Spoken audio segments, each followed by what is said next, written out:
Hey hello guys. So குட்டி cooking vlog பார்க்கலாமா? So இன்றைக்கி நான் ட்ரை பண்ணது ஸ்வீட் பொட்டேட்டோ கட்லெட் அப்படி சொல்லி தான் ஸ்டார்ட் பண்ணேன். ஆனால் அது டிக்காவாக மாறிடுச்சு பிகாஸ் ஆயில் கொஞ்சம் கம்மியாக வச்சுட்டேன். சரி, அதுவும் ஹெல்த்தியாக இருக்கட்டுமே அப்படியே ஸ்டார்ட் பண்ணது தான். அண்ட் இதுக்கு வந்து ரொம்ப ரொம்ப மினிமலான இன்க்ரீடியன்ட்ஸ் தான் தேவைப்படும். ஸோ ஸ்வீட் பொட்டேட்டோ நல்லா பாயில் பண்ணிவிட்டு கொஞ்சம் ஆனியன், கொரியாண்டர், அப்புறம் சில்லி பவுடர், சால்ட், டர்மரிக், அப்புறம் ரவா போடணும்னு நினச்சேன், எடுத்து வச்சேன், பட் மறந்துட்டேன். அண்ட் வந்து கடலை மாவு ஆர் மைதா.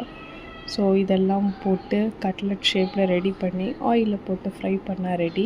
ஸோ இதுக்கு வந்து நான் ரவுண்ட் ஷேப்பில் ட்ரை பண்ணேன், பட் என் சிஸ்டர் ஹார்ட் ஷேப்பில் ட்ரை பண்ணேன். ஆனால் அது எடுக்கும்போது கொஞ்சம் சொதப்பிருச்சு, திரும்ப ரவுண்ட் ஷேப்புக்கே வந்துடுச்சு. So this is how our evening went. நீங்களும் இதை ட்ரை பண்ணி பாருங்கள். தேங்க்ஸ் ஃபார் வாட்சிங். பாய்.